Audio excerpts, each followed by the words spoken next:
আরে ভাই, Chris Gayle হয়তো তার স্বপ্নেও কোনোদিনও ভাবতে পারেনি যে তার একটা আইপিএলে 59টা ছক্কা মারার রেকর্ড একটা মাত্র 15 বছরের বাচ্চা এসে ভেঙে দেবে।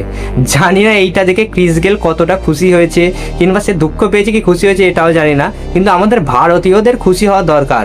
কারণ বৈভব সূর্যবংশীর মতো প্লেয়ার যেই দেশের কাছে থাকে তাদের আর কি চাই। এমনকি ইন্ডিয়ার one of the greatest opener Virender Sehwag match শেষে বলেছে যে আমি যদি সিলেক্টর হতাম তো কোনো দিকে না তাকিয়ে বৈভব সূর্যবংশীকে আমি ডাইরেক্ট সিলেক্ট করতাম টিম ইন্ডিয়ার মেন টিমের জন্য। এখন তোমরাই বলো, টিম ইন্ডিয়াতে বৈভব সূর্যবংশীর কি থাকা উচিত? এটা কমেন্টে নিশ্চয়ই লিখে তোমরা জানাবে। কিন্তু তার আগে বলি বৈভব সূর্যবংশীর কালকের ইনিংসটার কথা। ভাই, এক কথায় অবিশ্বাস্য। এমনকি প্যাট কামিন্স ম্যাচ শেষে কি বলেছে জানো? প্যাট কামিন্স যে ইন্ডিয়ার মাঠেতে সাইলেন্স করেছিল, যে অস্ট্রেলিয়াকে অনেকগুলো বিশ্বকাপ জিতিয়ে রেখেছে, সেই প্যাট কামিন্স অবশেষে বলতে বাধ্য হয়েছে যে আমরা ম্যাচটা রাজস্থানের কাছে হারিনি, আমরা ম্যাচটা হেরেছি বৈভব সূর্যবংশীর কাছে। মাত্র 29 বলেতে 97 রান করা মুখের কথা নয়। হ্যাঁ, সে যখন লাস্টে আউট হয়ে গেল সবার মতো আমারও মন খারাপ হয়েছিল, কিন্তু কি আর করা যাবে, ক্রিকেট এটা একটা অনিশ্চয়তার গেম।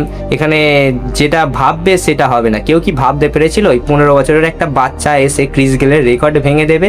তার ওপরে তার কি ছক্কা স্টাইল, একটা কাভার্সের ওপরে যে ছক্কাটা মেরেছিল সেইটা দেখলে তোমরা বুঝতে পারবে যে সে শুধু মারকুটে ব্যাটসম্যানই নয়, যে চোখ বন্ধ করে ঘোরাচ্ছি লেগে গেলে ছক্কা নালে ফক্কা, এরকম কোনো ব্যাপার নয়। সে প্রপার ক্রিকেটের টেকনিকের সাহায্যে ছক্কাগুলোকে মেরেছে, যেগুলো দেখতে অসাধারণ লাগছিল।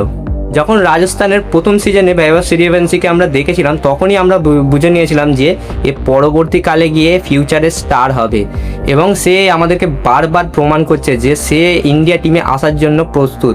এখন খালি দেখার অপেক্ষা তাকে ইন্ডিয়ার মেন টিমেতে চান্স দেওয়া হয় কি। তোমাদের মতামতটা কমেন্টে নিশ্চয়ই জানাবে, বৈভব সূর্যবংশীকে ইন্ডিয়ার মেন টিমেতে খেলানো দরকার কি। দেখো, আমার তো মনে হয় ইন্ডিয়ার টিমেতে তার এখন জায়গা করতেই হবে, কারণ এত ভালো একটা ট্যালেন্ট দুনিয়ার আর কোনো দেশের কাছে নেই। শুধু আমাদের ইন্ডিয়াতেই এরকম একটা ব্যাটসম্যান যে নাকি 15 বছর বয়সে ক্রিস গেলের একটা ক্রিস গেলের একটা অবিশ্বাস্য রেকর্ড যেটা আজ পর্যন্ত কেউ ভাঙতেই পারেনি। সে মাত্র কটা আইপিএল সিজন খেলেছে, আগের আইপিএল সিজন আর এই আইপিএল সিজন, মাত্র 2টো সিজনেতেই সেটা ভেঙে দিয়েছে। ক্রিস গেল একটা সিজনেতে 59টা ছক্কা মেরেছিল, এখন বৈভব সূর্যবংশী 60টার ওপরে ছক্কা হয়ে গেছে। এখনও তো তাই গুজরাটের সাথে ম্যাচ বাকি আছে। যদি গুজরাটের সাথে জিতে তারা ফাইনালেতে চলে যায় তাহলে ভাবো বৈভব সূর্যবংশী কটা ছক্কা মেরে এই সিজনটাকে এন্ড করবে। হ্যাঁ, এই ম্যাচটাতে শুধু বলার মতো এই একটা জিনিসই ছিল বৈভব সূর্যবংশীর ব্যাটিং। তাছাড়া ম্যাচটা ওয়ান সাইডেডই হয়েছে।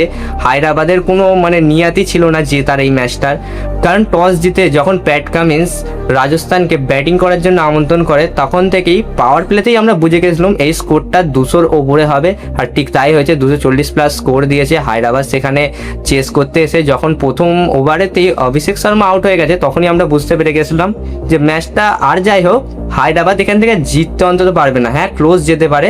তারপরে আবার যখন গাভিস হেডও আউট হয়ে গেল তখন আর তো উম্মিদই ছিল না যে হায়দ্রাবাদ এখান থেকে আবার কামব্যাক করবে। তো যাই হোক, এখন হায়দ্রাবাদ এলিমিনেট হয়ে গেছে। গুজরাটের সাথে রাজস্থান রয়্যালসের কোয়ালিফায়ার 2 আছে। এবার সেই খেলায় যে জিতবে সে আরসিবির সাথে ফাইনাল খেলবে। তোমাদের কি মনে হয় কে ফাইনাল খেলবে, রাজস্থান রয়্যালস নাকি গুজরাট?